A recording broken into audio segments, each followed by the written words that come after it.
Have a great day today, okay? The first thing we're going to do is we're going to remember a letter.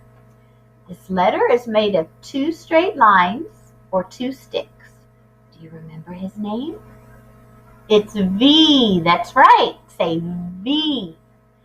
Now to do our lips the fish for the V sound, you take your top teeth and you put them on your bottom lip. You sort of look like a little gopher. And would you make that bottom lip tickle, tickle? V, V, V. Let's look in our V bucket and see what we have that starts with the letter V.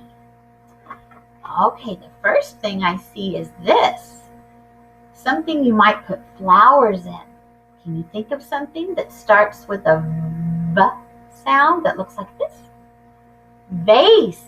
That's right. Vase is a V word. Here's a teeny tiny something maybe like a Barbie would use. But I bet Mommy and Daddy use something like this to clean the floor or the carpets at your house. It's a vacuum cleaner. V, V, vacuum cleaner.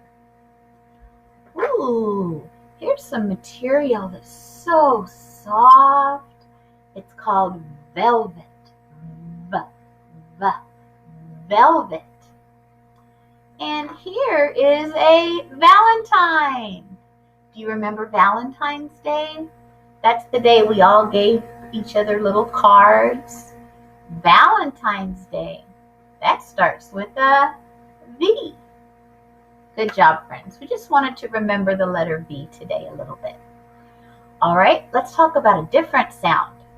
This sound is made by 2 best friend letters, S and H. Do you remember what SH says? Shh. Shh. Good. Look back here, friends. I have 2 words.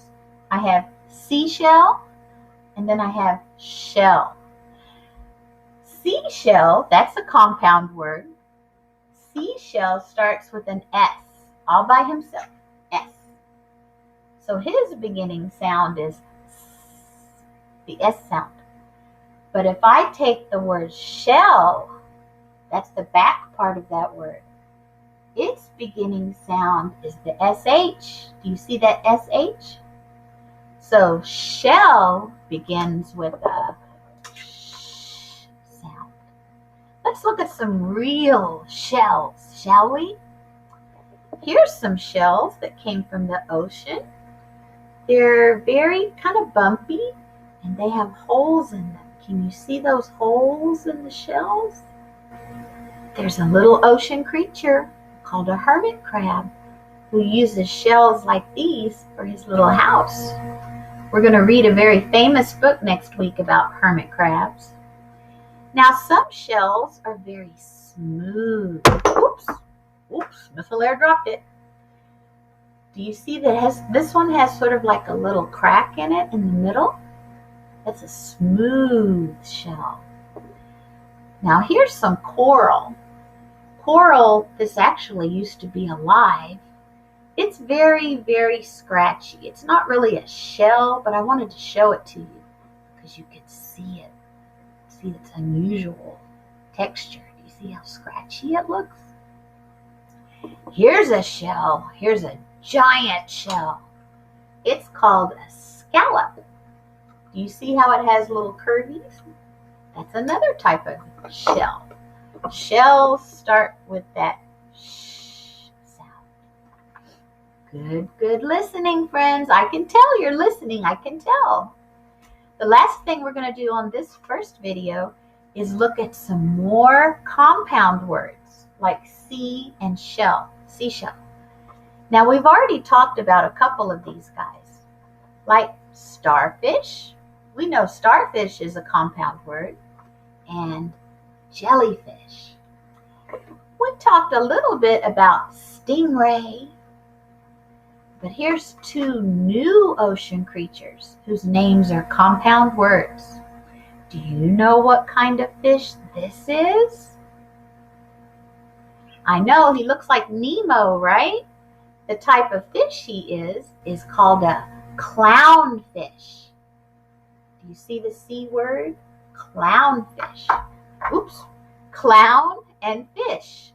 Squish them together and you get the compound word clownfish.